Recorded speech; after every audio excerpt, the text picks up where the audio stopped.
大家早上好。 10 minutes. 10 minutes. 10 minutes, ha? Ini macam SBR mau halang saya ini. Bergurau, Selamat salam, dinakan skimon, kopi wasian, minso sedap. Saya minta maaf terlebih dahulu, Beberapa hari ini asik berceramah, jadi suara tak begitu bagus. Walau bagaimanapun, saya ingin mengucapkan berbanyak terima kasih kepada semua rakan-rakan. Sama ada Anda ahli parti ataupun bukan parti, kesungguhan Anda hadir ke ceramah Mega pada hari ini sudah menunjukkan Anda menyokong penuh falsafah dan ideologi parti warisan kita. Saya harap SPR tidak halang saya lagi lah. For your info, dalam ceramah 3 hari lepas di kawasan Hilltop, saya dihalang oleh PDRM dan SPR untuk menyampaikan ucapan. Bersyukur kita kerana Datuk Juns dan peguam kita minta supaya saya terus bercakap. Mereka boleh tutup mulut saya, tetapi mereka tidak boleh tutup mulut rakyat.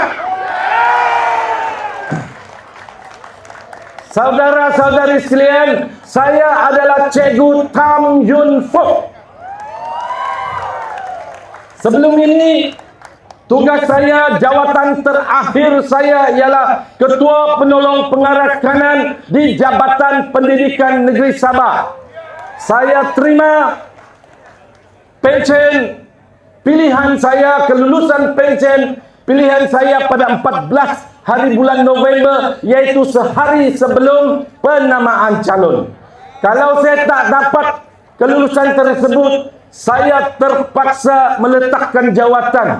Tapi saya tak kisah, kerana perjuangan parti warisan ini adalah untuk menyelamatkan negeri Sabah. Tapi saya dapat jugalah. Presiden parti pun risau juga. Ayo pencen okey? Jangan okey juga. Saya sekarang lebih gemar dipanggil Cikgu. Sebelum saya menjadi Ketua Penolong Pengarah Kanan, saya adalah seorang cikgu. Naik menjadi Penolong Kanan, Guru Besar, Penolong Pengarah, Ketua Penolong Pengarah, dan akhirnya Ketua Penolong Pengarah Kanan. Sekarang sudah tidak ada jawatan. Penganggur. Jadi balik kepada asal, jadi guru. That's why saya minta panggil saja saya Cikgu Tham.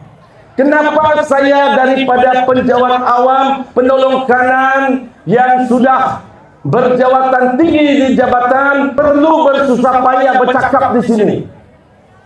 Kerana saya begitu admire dengan parti warisan, yang mana Presiden parti kita yang berhormat Datuk Seri Syafiee Apdal, dia punya ideologi terhadap pendidikan begitu mendalam sekali. Untuk makluman sidang hadirin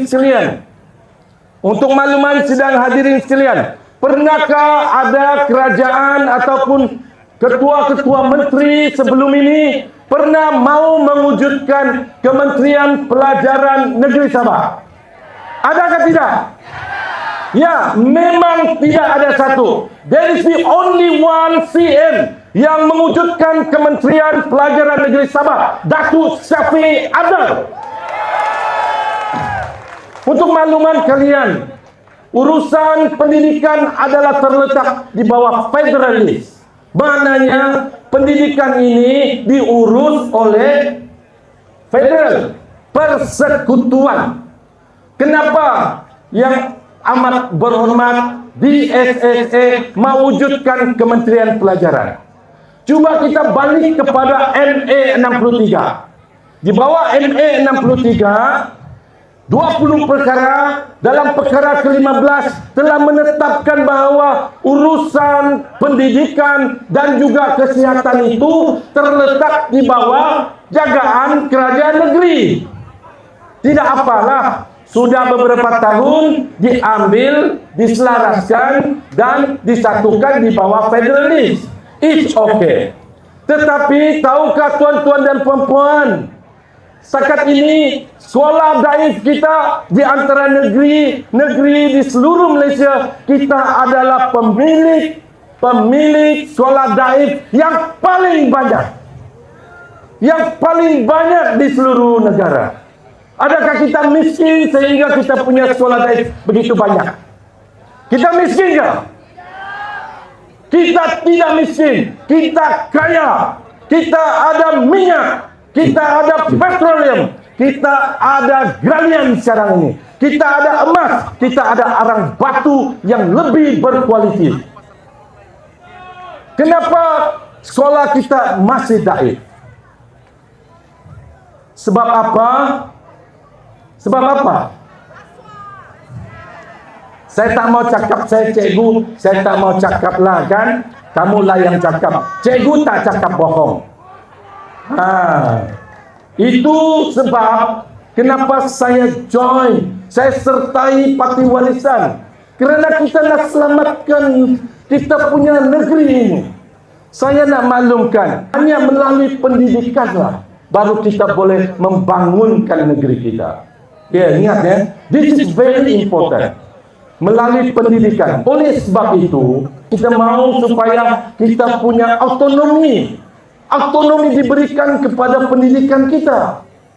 Supaya kita berbincang di bawah MA 63, kita boleh tuntut hak kita. Bukan kita minta lebih-lebih. Kita tuntut hak kita. Itu. Masih ada masa kan ya? 2 minit lagi dia kata. Okey, saya tak cakap ini. Apabila kita wujudkan Kementerian Pelajaran nanti, banyak perkara yang kita boleh buat. 各位来宾，我们可以成立了我们的沙巴教育部的时候，我们可以成立很多事务，我们可以成立我们的读中事务单位，我们可以引进很多的，我们可以引进外国著名的大学，在这里设立分校。我们甚至可以成立我们自己本身的大学。Dengan adanya Kementerian Pelajaran, kita boleh menjemput universiti ternama datang ke negeri Sabah, buka cawangan. Sarawak sudah ada Swinburne University, Selangor sudah ada Nottingham University. Kenapa di Sabah tidak boleh ada Cambridge University, Oxford University? Bukan itu saja, kita boleh tumbuhkan universiti milik kerajaan negeri sendiri. Oleh sebab itu, kita sudah ada plan 2-5 years planning. Bagaimana kita membangunkan pendidikan di negeri ini sekiranya parti warisan diberi peluang untuk memerintah negeri Sabah.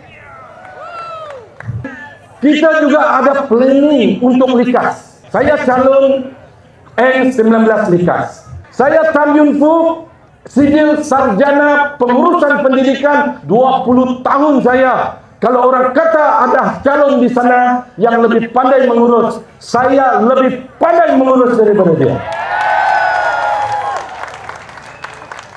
Untuk LIKAS, saya nak maklumkan, kita telah bekerja sama dengan penasihat-penasihat seperti arkitek, engineer, menjalinkan hubungan dan melantik kita punya penasihat-penasihat. Di belakang saya, di kiri saya, di kanan saya, di depan saya, penuh dengan profesional. Untuk LIKAS, untuk KK, untuk Luyang, di satu kawasan yang besar. Saya pergi tengok sini, tengok sana beberapa hari ini. Sini sumbat, sana sumbat. Hari ini pagi tadi pun masih lagi parit semua sumbat. Apabila parit sumbat, banjir kilat berlaku. Betul kan? Apa yang kerajaan lalu buat? Di sini komplain, dia buat di sini. Dia habis. 2 hari datang, sana sumbat. Sebab apa? Dia tidak ada satu perancangan yang komprehensif. Kalau mereka tidak ada rancangan yang komprehensif, parti warisan ada rancangan yang komprehensif.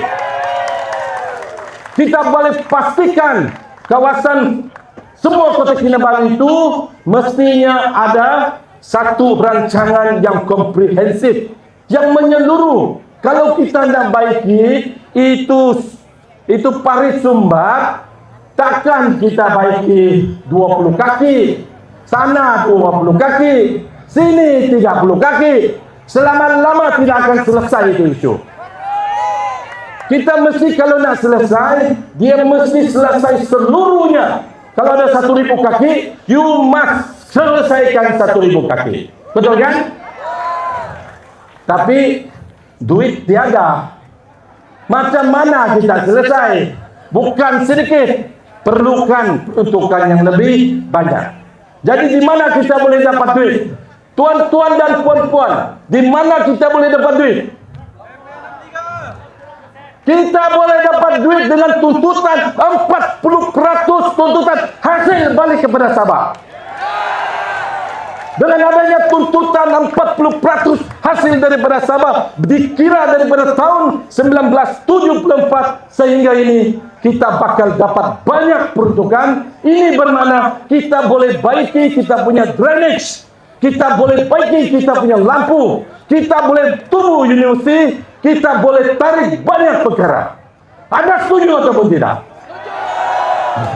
Untuk kita ada kuasa untuk menuntut lebih kuat, kita perlukan satu sokongan yang menyeluruh dari seluruh negeri Sabah.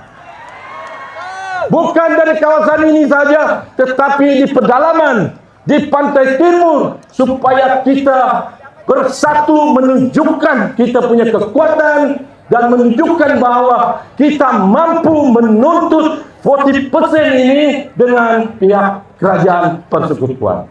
Saya tak sebutlah yang dia naik sudah pergi rayu tak rayu itu, biar lawyer kah yang bercakap kan, mereka lagi pakar. Jadi saya nak maklumkan daripada apa rancangan kita, Parti Warisan nak menumpukan Kementerian Pelajaran Negeri Sabah berbalik kepada kita punya kawasan, dan akhirnya kita perlukan sokongan padu daripada rakyat untuk pastikan Datuk Seri Shafie Apdal menjadi Ketua Menteri kita. Suara belum habis. Jadi kena warning sudah. Tidak boleh bercakap sudah. Ini macam SPR juga. Jangan kamu dia. Jangan dia kerana dia menjalankan tugas saja. Macam SBR, PDRM hari itulah. Semua marah sudah. Saya kata jangan. Kalau nak marah, marah orang yang di atas. Siapa orang di atas? Bukan pengarah. Siapa pengarah? Menteri dia. Siapa menteri MCMC? Siapa menteri SPR? Kalau nak marah, marahlah dia. Marah jangan marah begitu. Cikgu tak suka you maki Amun. Yang senangnya, marah dengan membangkang undi. Undi Parti Warisan, undilah saya. Terima kasih. Baiklah tuan-tuan, itu ada kami.